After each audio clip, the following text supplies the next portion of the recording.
Bien, muy buenas tardes. Bienvenidos a la sesión de corrección del examen de auxiliares administrativos del Estado del año 2024. Tenemos en pantalla el ejercicio y lo que vamos a hacer hoy es corregir las preguntas únicamente de tipo jurídico, las 30 preguntas jurídicas, porque ya sabéis que este examen incorpora preguntas desde el punto de vista de informática y ofimática y también psicotécnicas. Hoy entonces nos centraremos en lo que sería el bloque 1. Aquí tenéis presentado en pantalla el temario, ¿verdad? Organización pública, lo que son las materias estrictamente jurídicas. ¿De acuerdo? Las 30 preguntas jurídicas de la primera parte estamos corrigiendo el modelo A. Sobre las estadísticas de este examen, yo sí que quiero advertir, antes de empezar a corregirlo, de la Constitución española, que es la primera pregunta, tenemos 7 preguntas.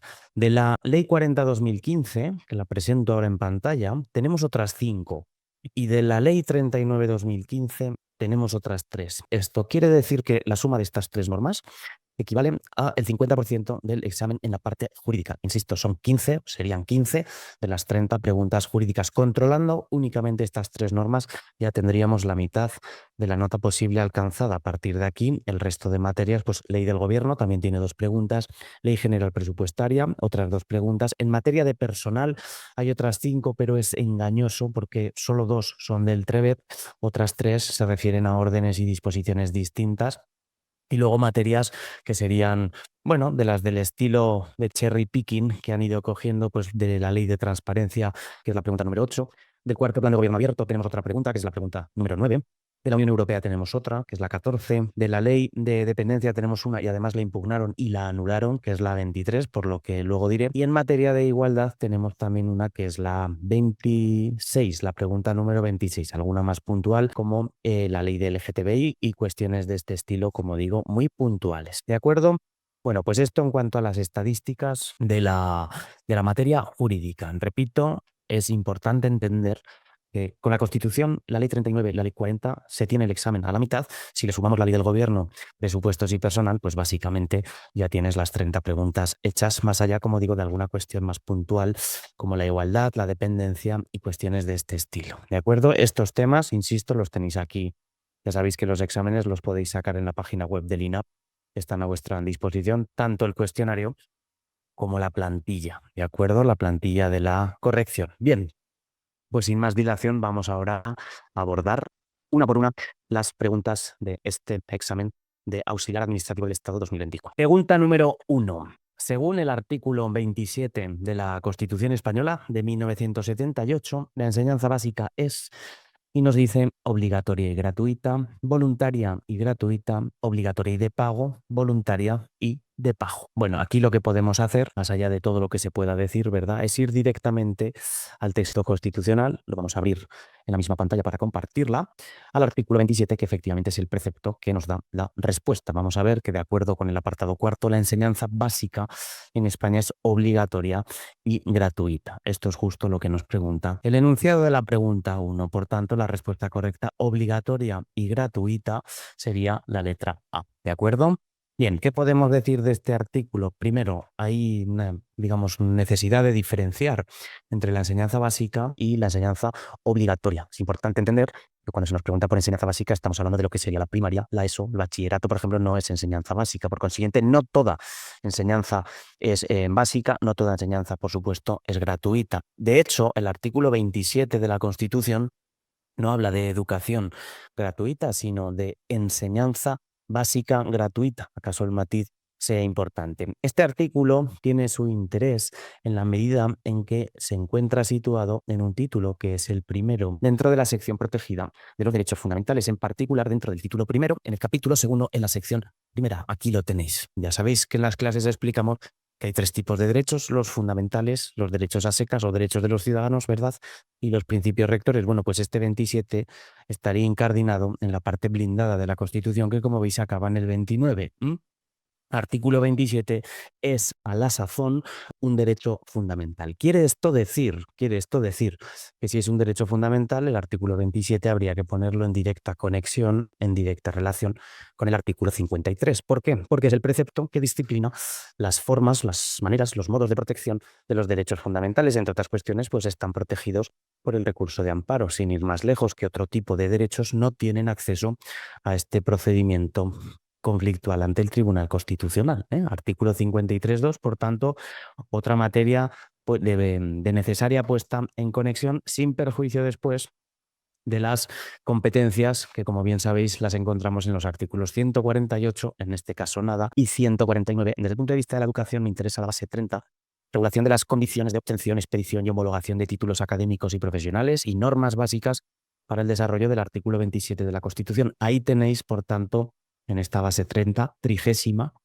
la relación o la concordancia entre el artículo 27, dentro del título primero, derecho a la educación como derecho fundamental, y las competencias del título octavo. Es una competencia estatal.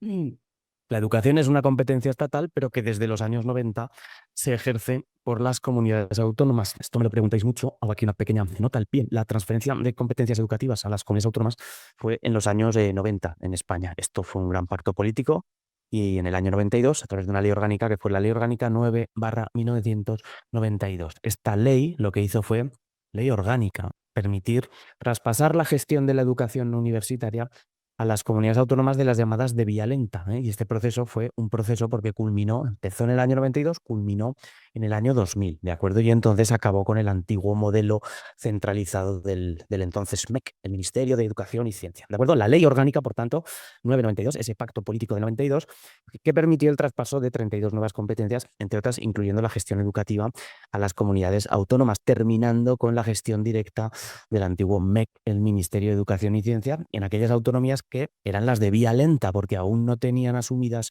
estas funciones y así se permitió, por tanto, un modelo descentralizado. Los que ya sois de la época de la LOCSE, pues ya habéis estudiado en ese modelo la implantación en la década de los 90, ¿verdad? Que cambió la estructura educativa española en la ESO, bachillerato, etcétera, y que fue asumida progresivamente por las comunidades autónomas, bueno, a medida que iban recibiendo las transferencias, ¿de acuerdo? El proceso empieza en el 92, pero se acaba en los años 2000. Pues se supera un modelo educativo centralista y se acaba en uno descentralizado, ¿de acuerdo?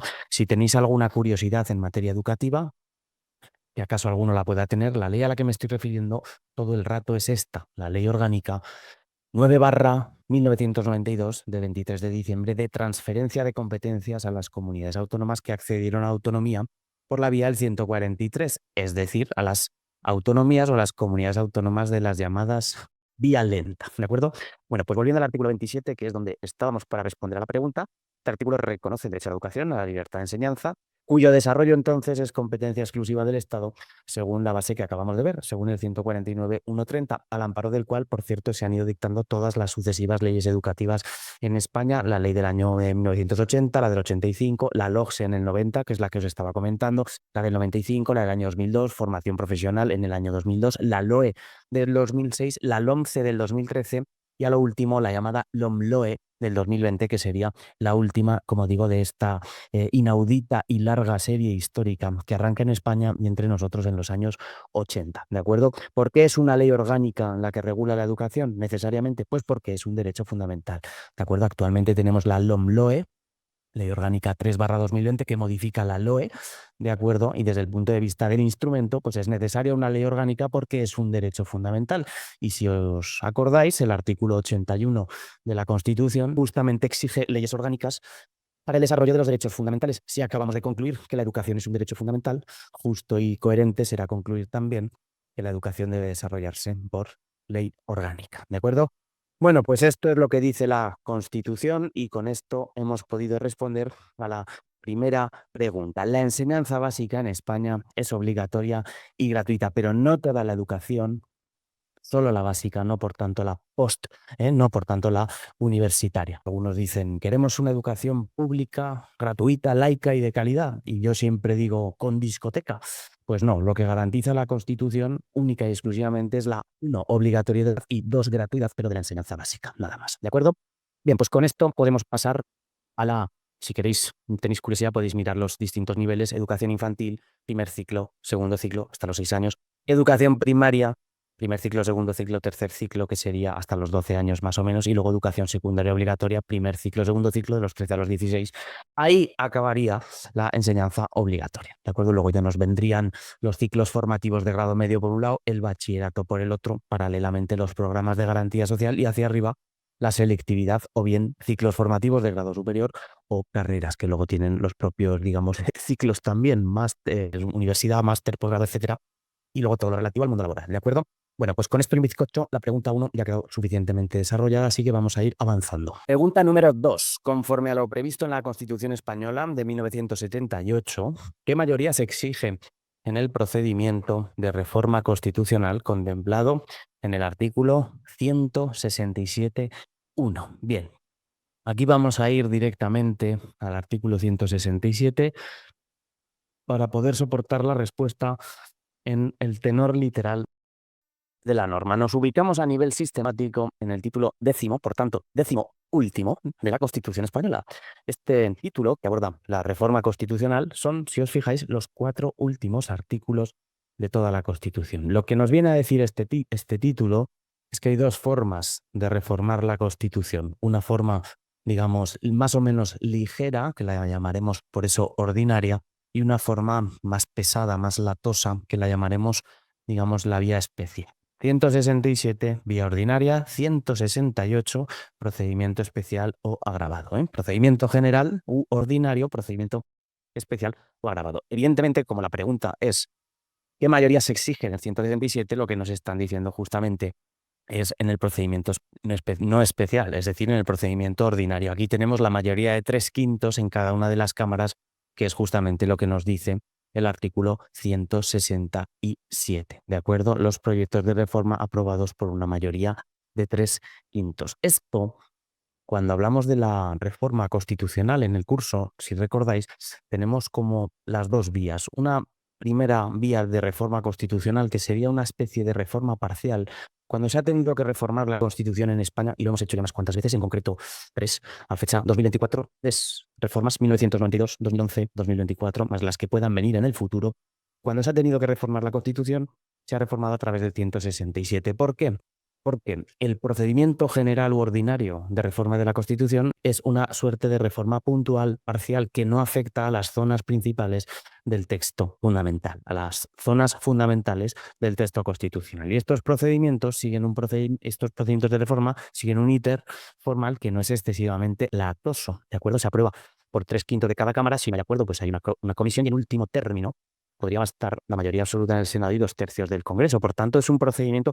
Siempre se han puesto de acuerdo, Congreso y Senado, en estas lides, pero llegado el caso podría bastar. Como digo, la primera gran reforma constitucional fue en el año, grande o pequeña, me digo gran, pero pues, en realidad han sido las 3 puntuales. Fue en el año 1992, el artículo 13, para añadir la expresión "y pasivo", referida al ejercicio del derecho de sufragio de los extranjeros en elecciones municipales, porque en febrero del año 92, en concreto el 7 de febrero, se firma en Maastricht el Tratado de la Unión Europea. Todo ciudadano de la Unión Europea que resida en un Estado miembro del que no sea nacional tiene derecho a ser elector y también elegible en las elecciones municipales del Estado miembro en el que resida, un francés que reside en Italia, un italiano que reside en España. Esa fue la primera gran reforma en el año 92. La segunda fue en el año 2011, en septiembre, concretamente en la época ya crisis, modificación del artículo 135, el concepto de estabilidad presupuestaria, el carácter prioritario del pago de la deuda y lo que te rondaré, Morena. Y la tercera fue una cuestión más semántica, aunque con cierto trasfondo de fondo, valga el término. En el año 2024 se modificó el artículo 49 y se sustituye el término disminuidos físicos por el de personas con discapacidad. Bueno, pues establece la reserva de ley para su regulación y dotando al precepto de 2 apartados que antes solo tenía uno. ¿De acuerdo? Bien, este es el procedimiento, digamos, del 167. El duro, el procedimiento potente, el del 168, es un procedimiento que no se ha activado hasta la fecha. Y este artículo lo que hace es proteger contundentemente algunas partes concretas del texto constitucional y a la norma como totalidad, como conjunto normativo individualmente considerado. ¿Cuáles son esas partes especialmente protegidas? El título preliminar, que recoge las instituciones básicas del Estado, artículos 1 a 9, las instituciones y las definiciones, los principios rectores del ordenamiento, ¿verdad? Artículo 9, importantísimos. La sección primera, lo acabamos de ver, con el derecho a la educación, capítulo segundo, título primero, sección primera, que recoge los derechos fundamentales, artículos 15 a 29, y el título segundo, que regula la corona, artículos 56 a 65. ¿Qué sucede en esta reforma agravada? Pues básicamente lo que sucede es que se tiene que aprobar la decisión de reforma por 2/3, es una mayoría mucho más dura de conseguir que la de 3/5, se disuelven las Cortes, se vuelven a convocar elecciones, nueva mayoría, aprobación del texto otra vez por 2/3 y referendo obligatorios. Como veis, son muchos los requisitos que se tienen que cumplir y por eso no parece posible a corto plazo una reforma de este calado. Esta sería un poco la idea, ¿de acuerdo? Cualquiera de los casos, a la hora de contestar a la pregunta, mayoría de 3/5 porque es el procedimiento ordinario, ¿de acuerdo? No hay duda por este. Pregunta número 3. Conforme al artículo 75 de la Constitución española, las cámaras funcionan. Tenemos la pregunta número 3 que nos manda directamente al artículo 75. ¿Veis? Otra vez tenemos la prueba de la importancia de estudiar directamente de la norma, de la fuente primaria. ¿Por qué? Porque los tribunales de selección no suelen pillarse los dedos y siempre van al tenor literal de la norma. Tenemos aquí que las cámaras funcionan en pleno y por comisiones, que es justamente lo que dice la respuesta de, de la pregunta 3. Ahí lo tenéis. Las cámaras funcionan en pleno y por comisiones. Las Cortes Generales, desde el punto de vista del artículo 72, tienen un funcionamiento que se establece en su propio reglamento. Allí lo tenéis. En concreto, si tenéis curiosidad, el reglamento del Congreso, que data de 1982, y 12 años después, en el año 94, se aprueba el del Senado. Estos son los reglamentos parlamentarios, así se llaman, y son los reglamentos que disciplinan la organización y funcionamiento, la fontanería interna, diríamos, ¿verdad?, de estas cámaras parlamentarias, la Cámara Alta y la Cámara Baja, ¿eh? Congreso, Cámara Baja, el Senado, la Cámara Alta. Pero dentro de las cámaras de la propia, digamos, de distribución constitucional, podemos distinguir diferentes órganos. Uno, que son los grupos parlamentarios. Dos, los órganos de dirección y gobierno interno. Tres, los órganos de producción parlamentaria. Y cuatro, los llamados órganos de permanencia, la diputación permanente, por así decirlo. Grupos parlamentarios, por sensibilidades políticas, ¿verdad?, que se van constituyendo por los parlamentarios de manera individual, aunque los no incorporadores sabéis que van al grupo mixto, de acuerdo con unas reglas de distribución. Órganos de dirección y de gobierno interno tenéis el presidente, la mesa y la junta de portavoces. El presidente es la máxima autoridad de la Cámara, la mesa es el órgano rector y la junta de portavoces agrupa a los distintos portavoces de los grupos. Tiene más poderes en el Congreso que en el Senado, pero existe en ambas cámaras. Bueno, pues en tercer lugar están los órganos de producción parlamentaria, ¿de acuerdo? Y por eso es importante el artículo 75, que es el que nos pregunta la cuestión. Órganos de producción parlamentaria hay como tal dos. Uno, el Pleno, que es un órgano formado por la totalidad de los miembros de la Cámara, y las comisiones, que no son otra cosa que órganos regulares de trabajo parlamentario. Dentro de las comisiones tenemos comisiones que son permanentes, es decir, fijas para toda la legislatura. A su vez, estas pueden ser legislativas y no legislativas. Y luego tenemos las comisiones no permanentes, que se crean ad hoc, se crean para un trabajo concreto. Una vez que se ha hecho ese trabajo, se extinguen. Se extinguen a su fin, ¿de acuerdo? Esos son los órganos de producción parlamentaria. A partir de aquí tendríamos la figura de la Diputación Permanente, que menciona el artículo 78 de la Constitución, os lo pongo en pantalla, que no es otra cosa que el órgano que sustituye a las cámaras cuando éstas no están reunidas. Tiene un mínimo de 21 miembros y, lógicamente, representa a los grupos en proporción numérica, ¿de acuerdo? Bien, pues por tanto, la idea clave de la pregunta es que las cámaras funcionan en pleno y por comisiones, no existe una asamblea como tal, la Diputación Permanente no sustituye al Pleno, sino que actúa en periodos no ordinarios. Y luego la parte que os digo de los periodos de sesiones y de los reglamentos de funcionamiento, ¿de acuerdo? 1982 para el Congreso, 1994 para el Senado. Esa organización parlamentaria no deja de ser una manifestación del principio de autonomía parlamentaria, si la queréis, ¿de acuerdo? Si lo queréis, porque al final las Cortes son autónomas, son independientes, se pueden autoorganizar. Y esa autoorganización deriva, digamos, de la estructura jurídica institucional que le da la propia Constitución, ¿sí? Muy bien, vamos a continuar. Pregunta número 4. Conforme a lo previsto en la Constitución Española de 1978, la soberanía nacional reside, esta pregunta es simplemente un regalo, reside en el pueblo, ¿verdad? ¿Dónde nos dice esto?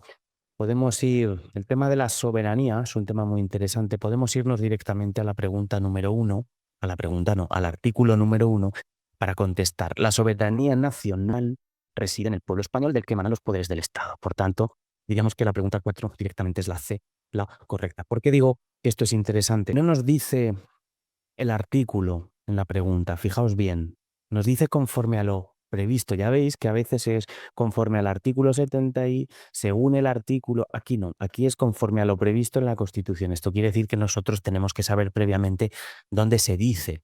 Pues bien, en la Constitución, La palabra soberanía aparece 3 veces, aparece 3 sitios. Aparece en el preámbulo, aparece en el artículo 1, aquí lo tenéis en el preámbulo, ¿veis? En el uso de su soberanía, la nación española, bla, bla, bla. Esta es la primera vez que aparece la palabra soberanía. 2, aparece en el artículo 1, la soberanía nacional, que es la que realmente nos está preguntando el examen.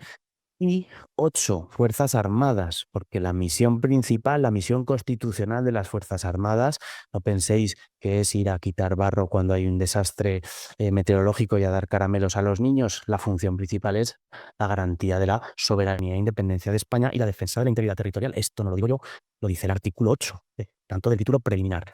Estas son las 3 ocasiones que aparece el término soberanía en la Constitución española. Por tanto, forma parte de los principios constitucionales. Somos un Estado social y democrático de derecho, tenemos una serie de principios y de valores superiores, libertad, justicia, igualdad y pluralismo, y es un Estado social con manifestaciones de principio de igualdad, democrático porque hay soberanía popular, democracia representativa, sufragio, pluralismo político, y además es un Estado de derecho porque hay imperio de la ley, hay división de poderes, hay un principio de legalidad administrativa. Bueno, pues la soberanía no es otra cosa el poder del Estado, que se manifiesta como el poder supremo en el orden interno y como el poder independiente en el orden externo.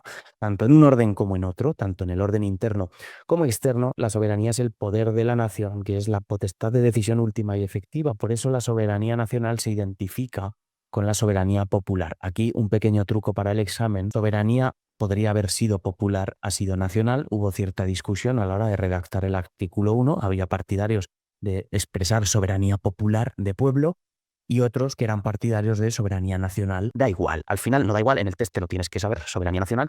Lo que quiero decir es que soberano es el pueblo español.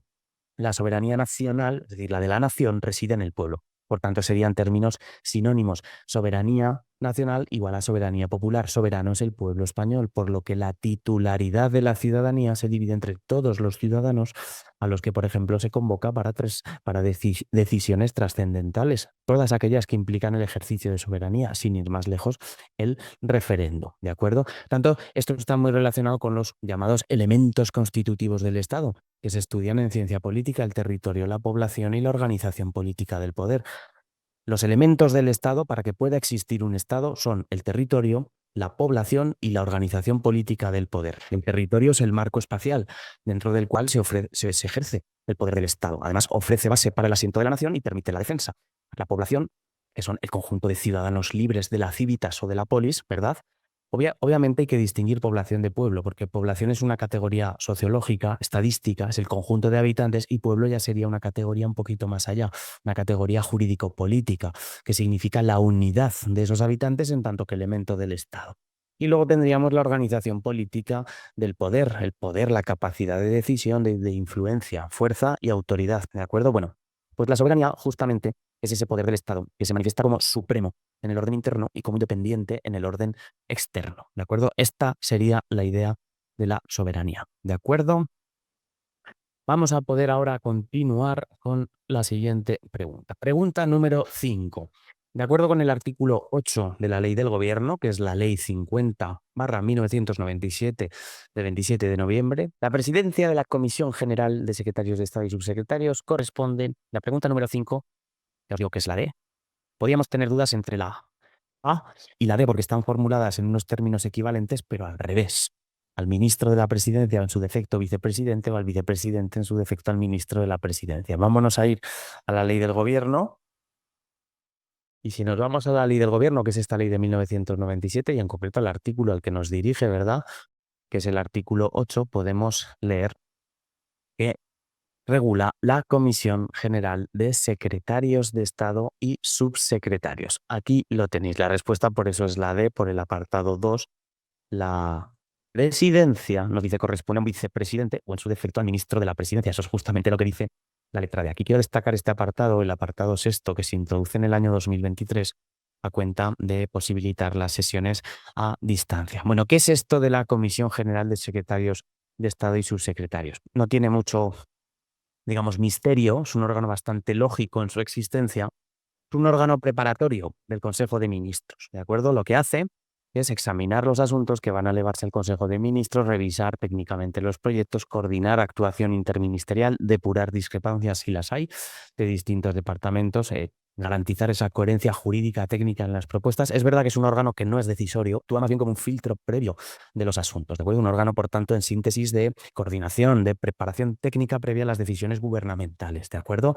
Un órgano preparatorio, podríamos decir, la Comisión General de Secretarios de Estado y Subsecretarios, que no adopta decisiones, tiene una función técnica y de coordinación, es un órgano preparatorio del Consejo de Ministros. Es este artículo que tenéis en pantalla, el artículo 8 de la ley del gobierno, el que regula su existencia, su composición y su presidencia. La presidencia ordinaria será del vicepresidente del gobierno y la sustitución, eventual sustitución, llegado el caso, por el ministro de la presidencia. Como veis, aquí participan el segundo de a bordo del ministro, es decir, el secretario de Estado o secretarios, puede haber varios en el mismo ministerio, y todos los subsecretarios, que sería el inmediatamente inferior, el inmediatamente, digamos, dependiente del secretario de Estado. ¿Sí? Es un, por tanto, reflejo de esa estructura jerárquica del gobierno y además de diferencia entre propiamente órgano político, que es el Consejo de Ministros, y un órgano pues meramente entre comillas, ¿verdad?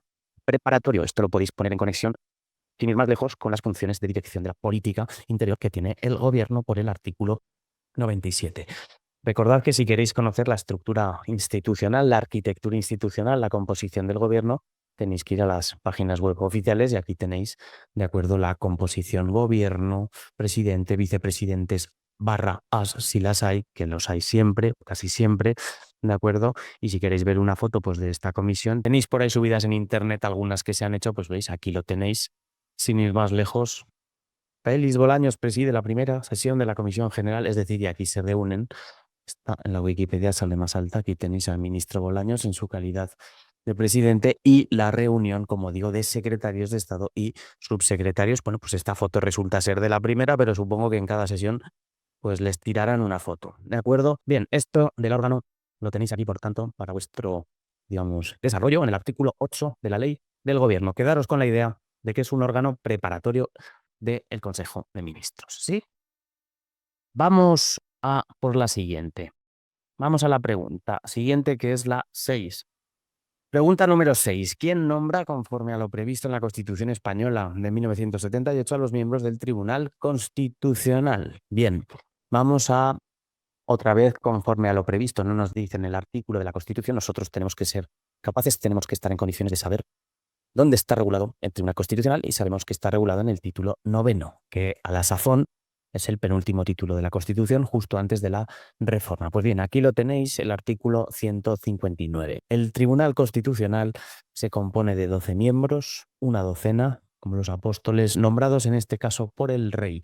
De ellos, 4 a propuesta del Congreso por mayoría de 3/5, 4 a propuesta del Senado, dice con idéntica mayoría, es decir, a mayoría de 3/5, 2 a propuesta del Gobierno y 2 a propuesta del CGPJ, es decir, del Consejo General del Poder Judicial. De esto nos informa el artículo 159. Aquí podríamos meter algo de desarrollo. Ya sabéis que el Tribunal Constitucional tiene como una ley de cabecera, una ley orgánica, porque así pide la Constitución, este carácter pide la Constitución en su regulación, que es la ley orgánica, y luego tiene un reglamento, de acuerdo, aprobado por el propio tribunal.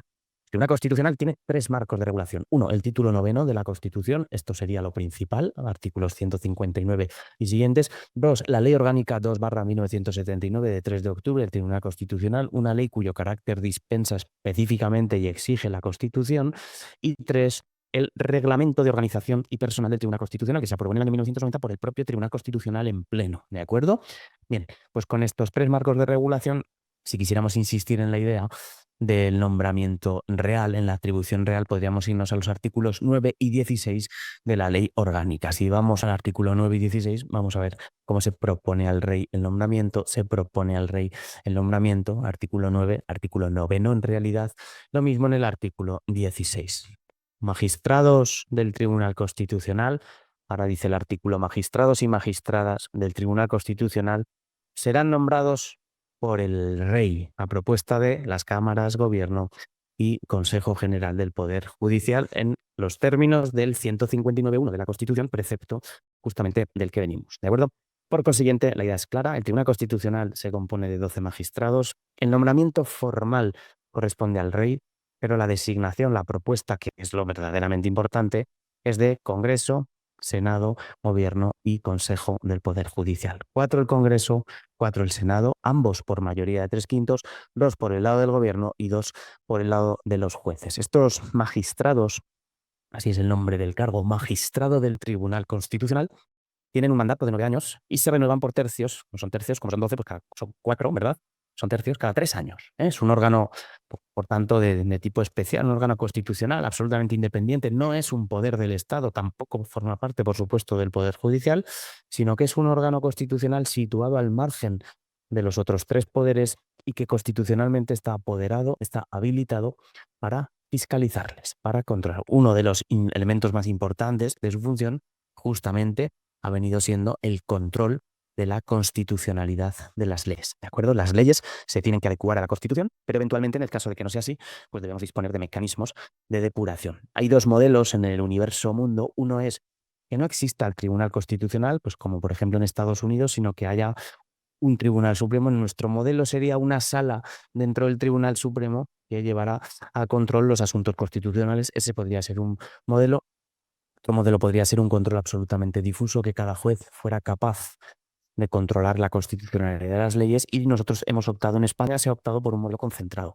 Se concentra, se deposita en este órgano el control de la constitucionalidad de las leyes. Bueno, son diferentes modelos. Esto es lo que tenemos actualmente en la regulación jurídico-constitucional española. ¿De acuerdo? No tiene tampoco mucho más desarrollo. Vamos a pasar a la siguiente pregunta. Es que bebo un poquito de té, básicamente para que no se me enfríe. Pregunta número 7. Según la Ley 50/1997, es decir, la Ley del Gobierno, ¿cuál de las siguientes facultades podrá ejercer el presidente del Gobierno en funciones? Bien, el Gobierno en funciones va a poder aprobar decretos leyes, esto seguro es la D, pero ahora vamos a verlo. ¿Dónde está regulado de acuerdo esta idea? Lo que tenemos que hacer es ir a la Ley del Gobierno, que la teníamos abierta por aquí, pero es verdad que ya la hemos cerrado, no pasa nada, la podemos volver a abrir. Y nos vamos a ir, antes de nada, a mirar la exposición de motivos. Si vemos la exposición de motivos, fijaos lo que dice aquí en el antepenúltimo párrafo, no, en el otro. El título cuarto se dedica exclusivamente a regular el gobierno en funciones. Por tanto, ya nos va a anunciar que sí, que hay una regulación específica que tiene que ser importante, porque si no, no dedicaríamos un título entero a regular, ¿verdad?, el gobierno en funciones. Una de las principales novedades de la ley, con base en el principio de lealtad constitucional, delimitando su propia posición constitucional y entendiendo el objetivo último de toda su actuación, que radica en la consecución de un normal desarrollo del proceso de formación del nuevo gobierno. Esta idea del gobierno en funciones bien podríais entenderla como un gobierno saliente, por así decirlo. Ahora bien, he dicho que era muy importante porque la exposición de motivos nos dice un título entero y esto, pues así de una primera lectura, parecería mucho. Bien, en realidad es solo un artículo, que es el artículo 21. Por tanto, es verdad, es un título entero, pero vamos a rebajar un poco esas expectativas iniciales porque en realidad solo es el artículo 21. Nos dice: el gobierno cesa tras la celebración de elecciones generales en los casos de pérdida de confianza parlamentaria o por dimisión o fallecimiento del presidente. Esto de dimisión casi lo podían quitar. En España lo de dimitir no lo llevamos muy allá. El gobierno cesante, el que ha cesado por una de las causas del apartado primero, continúa en funciones hasta la toma, es decir, continúa funcionando hasta la toma de posesión del nuevo gobierno. Ojo, con las limitaciones establecidas en la ley. Esto es una regla esencial de buena administración, porque si no, el gobierno saliente podría decir aquello de: "Pa' lo que me queda en el convento, acabad vosotros la frase", ¿de acuerdo? Pues para que eso no pase, la ley establece una serie de cautelas. ¿Cuáles son las cautelas? Las limitaciones que establece la propia ley. Y dice: el presidente del gobierno en funciones no podrá, y luego nos dice: el gobierno, entendido como órgano colegiado, no podrá. O no podrá y no podrá. Es decir, limitaciones en el apartado cuarto, limitaciones en el apartado 5, más allá de un mandato positivo que encontramos antes, que es facilitar el normal desarrollo del proceso de formación del nuevo gobierno. Esto que luego culmina haciéndose una foto con el traspaso de maletines y tal, bueno, pues burocráticamente, administrativamente y mucho antes de esa foto, se trata de que el despacho ordinario de los asuntos pues no se vea alterado, ¿de acuerdo? Entonces, ¿qué es lo que no puede hacer el presidente del gobierno? Disolver las cámaras, plantear cuestiones de confianza, plantear referéndum. Estos son capacidades, facultades que tiene el presidente a título individual, porque lo dice la ley del gobierno. ¿Qué no puede hacer el gobierno como órgano colegiado en funciones? Aprobar el proyecto de ley de presupuestos ni presentar proyectos de ley a las Cortes, ni al Congreso ni al Senado. Por consiguiente, a en su contrario, diríamos que lo que sí que puedes aprobar decretos leyes. Esto se deriva de la interpretación del artículo 21. Un gobierno en funciones puede aprobar decretos leyes, función que está recogida, por cierto, en esta misma ley, la ley del gobierno, pues aquí lo tenéis, Consejo de Ministros, artículo 5.1, ¿veis? Aprobar Real Decreto Leyes, 5.1c. Luego tenemos también el 24, las decisiones del gobierno, reales decretos legislativos, reales decretos leyes. ¿Por qué menciona la Constitución? Porque son los dos fenómenos de legislación delegada. ¿De acuerdo? En el caso del decreto legislativo, son las Cortes las que autorizan al gobierno, es menos problemático. En el caso del Real Decreto Ley, que es el del artículo 86, es la propia Constitución la que autoriza al gobierno a dictar normas con rango de ley. Y aquí hemos podido pinchar huesos, sobre todo en los últimos tiempos, ¿verdad? Donde se ha hecho una utilización, vamos a decirlo así, vamos a ser diplomáticos en el día de hoy, abusiva de la figura. Nos dice la Constitución que el decreto ley solo puede usarse en casos de extraordinaria y urgente necesidad. Evidentemente esto no es así. Tiene que ser una, digamos, necesidad de verdad, porque además luego si no, no te va a pasar el filtro del Congreso. Tienes que ir al Congreso a que te lo compren. Tú, como gobierno, tienes que llevar el decreto ley y que te lo compren. Ese comprar es convalidar o derogar. Así se establece en el artículo 86, que dice una cosa y la contraria en el espacio de 3 líneas. Dice inmediatamente sometidos a debate en el Congreso, pero luego te dice que tiene 30 días. Pues no será tan inmediato, pero bueno, a mí esto siempre me ha llamado un poco la atención. Quedaros con la idea de que el gobierno tiene que ir al Congreso a que le compren el decreto ley, ¿de acuerdo? En España, insisto, últimamente hemos tenido varias derogaciones de decretos ley. Os voy a dar una noticia. El último gobierno acumula 5 decretos derogados en 2 años, los mismos que en el resto de la democracia. ¿Por qué? Porque cada vez se va haciendo una peor utilización de los decretos leyes y al final, cuando no hay apoyo parlamentario detrás, pues lógicamente te los tumban. Así de sencillo. Esto es lo que pasa cuando gobiernas con el apoyo de nadie. Procedimiento lo tenéis después en el reglamento del Congreso, lo hemos citado antes, pero bueno, por si acaso, en el reglamento de 1982, y si queréis para más señas, lo tenéis en el artículo 151.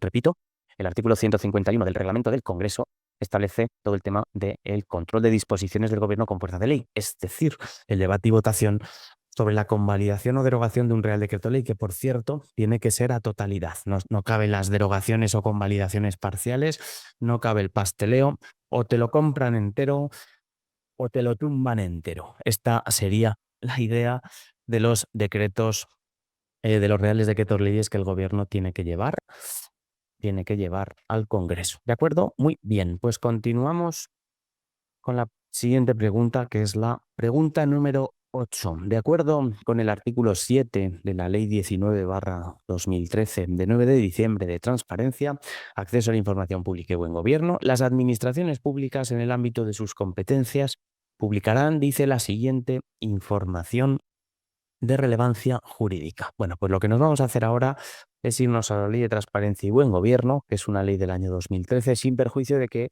ya sabéis que las comunidades autónomas tienen aprobadas otras leyes de transparencia. Pues por ejemplo, en el caso de Aragón tenemos la Ley de Transparencia del año 2015. A partir del artículo 5 y tras regular los principios generales, lo que nos dice la ley es que hay una serie de tipos de información. Aquí tenéis artículo 6, información institucional, organizativa y de planificación. El 6 bis es el registro, me lo salto. Artículo 7, información de relevancia jurídica, por esta nos preguntan. Artículo 8, información económica, presupuestaria y estadística. Y nos vamos a quedar en el artículo 7, ¿de acuerdo? Artículo 7 en concreto, apartado E. Información de relevancia jurídica. Los documentos que, conforme a la legislación sectorial vigente, deban ser sometidos a un periodo de información pública durante su tramitación. Aquí lo tenéis, ¿de acuerdo? Esta es la única pregunta en todo el examen de la Ley de Transparencia. Alguno dirá, "Hombre, entonces la tenemos que estudiar en auxiliares administrativos, ¿no?". Pues, ¿qué queréis que os diga? Esto es como todo, como la ley de dependencia, como la ley de las personas LGTBI, como la ley de igualdad. Al final te las pueden preguntar. Conviene echarle un vistazo, porque si no va a ser más complicado que puedas sacar bien la pregunta. Evidentemente, no es tan importante, yo creo que eso es evidente, como la Constitución, como la Ley 39 o como la Ley 40, pero eso no es óbice para que si podemos echarle un vistazo. Otra cosa es que no te pegues 2 semanas con esta ley, pero dedicarle una tarde a leerla y a tener ubicadas los tipos de información, cuál es el sentido, el alcance de la transparencia, pues viene bien. Y además, en una materia como esta, que, oye, uno abre la Constitución y os aseguro de que la palabra transparencia no está, no existe. No sé si está o no está, pero desde luego el derecho a la transparencia no está como tal, porque es un derecho, digamos, mucho más moderno, ¿de acuerdo? Las bases constitucionales de la transparencia las podríamos indagar y así lo hacemos en los temas, pero por otro sitio. Algunos principios de publicidad que se mencionan, ¿verdad? En el artículo 9 con los principios estructurales tenemos la publicidad como requisito de validez de las normas. Tenemos el artículo 20 también, pues todo el tema de la comunicación libre, de recibir libremente información veraz, los principios del 103 o el 105, el acceso de los ciudadanos a archivos y registros. Hay otros asideros constitucionales para la transparencia, pero desde luego no está como tal la base concreta. ¿Por qué? Pues porque publicidad, o sea, transparencia está muy relacionada con la publicidad, pero insisto, es muy posterior. De alguna manera o de algún modo podríamos llegar a decir que la transparencia es una consecuencia de la publicidad. Esto, si lo miramos desde este punto de vista, tiene sentido porque la publicidad es un principio tradicional, de hecho se recoge en la propia Constitución, y la transparencia, a pesar de ahora ser una norma, ¿verdad?, con rango de ley, dictada con carácter además parcialmente básico al amparo de títulos competenciales muy específicos del 149, pues bueno, lo cierto y verdad es que no tiene un rango constitucional. Entonces, los títulos los que se dictan son la base primera, la decimotercera y la decimoctava, 1, 13 y 18 del 149. Esto lo podéis ver en la ley de transparencia, en las disposiciones finales, son siempre las que nos informan de los títulos competenciales en virtud de los cuales se dictan las leyes. Pues aquí tenéis los tres asideros, son tres asideros constitucionales básicos en el justificar el dictado de la ley. ¿De acuerdo? Esto, como digo, sin perjuicio que las comunidades autónomas también tienen aprobada su propia materia. Entonces, en definitiva, sí que merece la pena echarle un vistacico al tema de la transparencia, aunque no sea una de las materias capitales, desde luego, en el examen de auxiliares administrativos, que os voy a decir, pues más que la verdad y nada más que la verdad. Vamos con la siguiente pregunta. Pregunta número 9. El Plan de Gobierno Abierto de España 2020-2024. Nos dice, se articula en 5 ejes y recoge 10 compromisos. Bien, eso nos lo dice la pregunta. Vamos a pensar que es verdad, es cierto que es así, podrían equivocarse. ¿Cuál de los siguientes compromisos permite a cualquier persona conocer el proceso de elaboración de las normas desde el inicio hasta su aprobación? Claro, desde el punto de vista de la pregunta, aquí pueden pasar dos cosas. Que utilices tus conocimientos previamente adquiridos, pues porque te has estudiado el plan, esta sería una muy buena manera de hacerlo, y otra que utilices puro sentido común, es que al final proceso de conocimiento previo y demás, huella normativa, parece que es lo más, incluso con el, incluso con la aplicación de sentido común, esta pregunta yo creo que se podría sacar. Conocer el proceso de elaboración de las normas desde el inicio hasta su aprobación nos da una idea de proceso, de trazabilidad, de camino. En el camino se van dando, si se van dando se dejan huellas, no lo sé. A mí esta me ha parecido una pregunta muy intuitiva, no porque yo tenga conocimientos, que puede que incluso los tenga sobre este plan de gobierno abierto, pero aunque no los tuviera, desde el punto de vista lexicográfico de cómo se utilizan los términos, me parece una pregunta bastante amable. Aquí tenéis el plan de gobierno abierto, portal de la transparencia. Para quien no lo sepáis, la huella normativa es justamente un compromiso en este plan, un compromiso explícito. Tiene por objeto publicar desde el inicio del proceso y de forma pautada cada una de las fases de elaboración de las normas. Esto incluye las consultas previas, consultas preliminares, consultas públicas, aportaciones, propuestas redactadas, informes preceptivos o no, dictámenes. Es decir, lo que se busca es una transparencia casi total en lo que es el proceso de tramitación normativa. ¿De acuerdo? Por tanto, si analizáramos bien el documento, yo me remito ahora, no voy a abrirlo, pero es lo que confirma que la huella normativa es lo que permite conocer el proceso de elaboración normativa. ¿Por qué descartaríamos si no las demás? Pues el plan de mejora de la participación es otro de los compromisos del plan de gobierno abierto que se orienta justamente a mejorar la calidad, la eficacia de esos procesos participativos. Lo que busca es ampliar la participación ciudadana, pues mejorar las consultas, las audiencias, canales, pero no es un sistema de trazabilidad normativa, no permite seguir todas las fases de elaboración de la norma, no te publica el recorrido completo de ese texto normativo y por consiguiente no es para lo que se pregunta, ¿de acuerdo? El observatorio del gobierno abierto tampoco.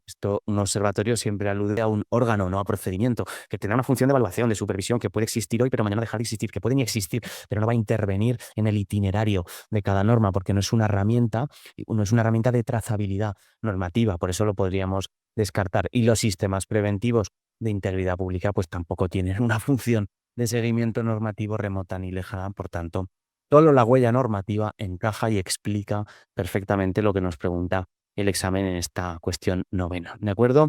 Bueno, este plan de gobierno abierto, insisto, solo es la única pregunta que teníamos. Yo creo que también merece la pena echarle un vistazo. ¿De acuerdo?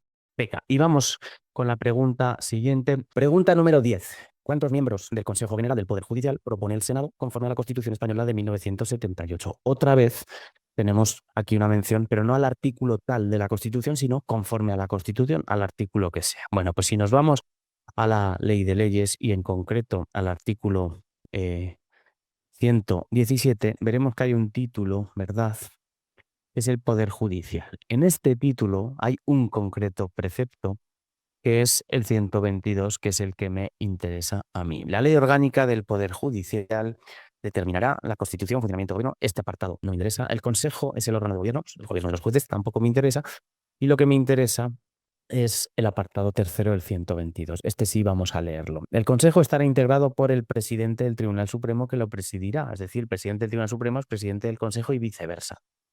Y por 20 miembros, es decir, presidente más 20, es decir, 21, por 20 miembros, nombrados por el rey para un periodo de 5 años. De estos, 12 miembros entre jueces y magistrados de todas las categorías, 4 a propuesta del Congreso, 4 a propuesta del Senado por mayoría de 3/5. No confundáis, porque antes estábamos hablando de nombramiento del rey de magistrados del Tribunal Constitucional. Mucho cuidado porque estábamos en el artículo 159.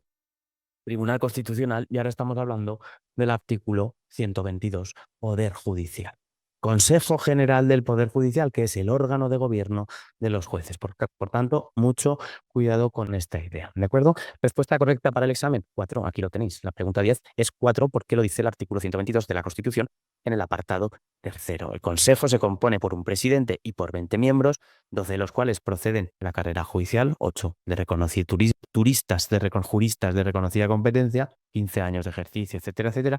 El Congreso propone a 4, el Senado propone a 4. En ambos casos, por una mayoría de 3/5. Tienen un mandato que veis aquí, un periodo de 5 años, y muy importante entender que este es un órgano de gobierno de los jueces. ¿De acuerdo? Es un órgano, la fisionomía, el aspecto exterior que tiene este órgano es el de ser un órgano independiente y de garantía, no es un órgano jurisdiccional. Es importante entender esto porque no son jueces juzgando, son jueces autorrepresentándose, protegiéndose. Es el órgano que permite, de alguna manera, mantener a los jueces, en buena teoría, ¿verdad? Mantener a los jueces al abrigo de la injerencia ajena, de la injerencia de terceros que puedan ser otros poderes del Estado, de la sociedad en su conjunto. Es el órgano de gobierno del Poder Judicial, pero no es un órgano jurisdiccional, ¿de acuerdo? Se regula, como veis, en la Constitución y se desarrolla por la LOPJ, la LOPJ, que es la Ley Orgánica del Poder Judicial entre nosotros desde 1985 con sus 1000 modificaciones, ¿verdad? Pues aquí tenéis todas las que ha habido, que no han sido pocas, han sido legión las veces que se han modificado, pero bueno, el artículo 566, si nos situamos un momento ya para terminar esta pregunta, pues vais a ver que aquí podéis encontrar justamente el desarrollo de lo que estábamos hablando. Título segundo, vocales del Consejo, artículo 566, integrado por el presidente del Supremo, que lo presidirá, y por 20 vocales, de los cuales 12 serán jueces o magistrados y 8 juristas de reconocida competencia. A este artículo 566 le sigue el siguiente, que establece la designación parlamentaria. ¿De acuerdo? 20 personas vocales, es decir, los 20 vocales son designados por las Cortes en el modo establecido en la Constitución y en la presente ley orgánica, de modo y manera que lo que hace la Constitución es remitir a la ley orgánica y lo que hace la ley orgánica es acomodarse a lo que dice la Constitución, ¿de acuerdo? El Poder Judicial o el Consejo es el órgano de gobierno de los jueces. Esta es la idea. La principal función del Consejo General del Poder Judicial es velar por la garantía de la independencia de jueces y magistrados frente a todos los demás poderes del Estado, frente al resto de la sociedad. Por eso digo que su aspecto exterior, su fisionomía institucional, es la de ser un órgano independiente, un órgano institucional de garantía y por ese motivo independiente. Como órgano de gobierno de los jueces, como órgano interno, ya hemos visto que queda excluido de toda actividad jurisdiccional. Es un órgano constitucional, colegiado, autónomo, que se integra por jueces y por otros juristas, pero que no ejerce funciones jurisdiccionales. ejerce funciones de gobierno del Poder Judicial. ¿Para qué o por qué? Pues tiene una finalidad y un propósito: garantizar la independencia de los jueces en el ejercicio de su función judicial. ¿Qué es lo que hacen? Nombramientos, ascensos, traslados, inspección del funcionamiento de los juzgados, exigen responsabilidad disciplinaria a los miembros de la carrera judicial. Es decir, lo que están haciendo es evitar que otros poderes del Estado se puedan inmiscuir, especialmente el poder ejecutivo, que es el que todo lo copa, ¿verdad? Pues que se puedan inmiscuir o que de una u otra manera puedan influir directa o indirectamente sobre la independencia judicial, ¿de acuerdo? Por eso es importante. Bueno, pues su estructura, como veis, un presidente, que es el presidente del Consejo, presidente del Tribunal Supremo, elegido por el Pleno, nombrado por el Rey, y luego 20 vocales nombrados por el Rey para un periodo de 5 años, elegidos por cada cámara. 12 vocales entre jueces y magistrados y 8 vocales entre juristas de reconocida competencia, insisto, con más de con más de 15 años en el ejercicio de la profesión, ¿de acuerdo? ¿Qué es lo que hace el Consejo? Nombramiento de altos cargos, atribuciones en materia de selección, formación, provisión de destinos, perfeccionamientos, ascensos, formación en situaciones administrativas, régimen disciplinario, inspección de juzgados y tribunales, función consultiva, informan los anteproyectos de leyes cuando están relacionados con el Poder Judicial, por ejemplo, elaboran una memoria anual, publican la colección de jurisprudencia del Tribunal Supremo, tienen funciones presupuestarias de su propio presupuesto, ejercen la potestad reglamentaria también sobre sobre sus cuestiones de personal, y hay otras muchas trámites que establecen las normas. Pues, por ejemplo, tienen audiencia previa al nombramiento del fiscal general del Estado, tienen que opinar, y cualquier otra función que le atribuya la ley. ¿De acuerdo? Que a verlas, haylas, como decía aquel. ¿Sí? Bueno, pues hasta aquí la pregunta número 10. Continuaremos la corrección en la siguiente sesión a partir de la pregunta número 11. Lo vamos a dejar aquí. Muchas gracias.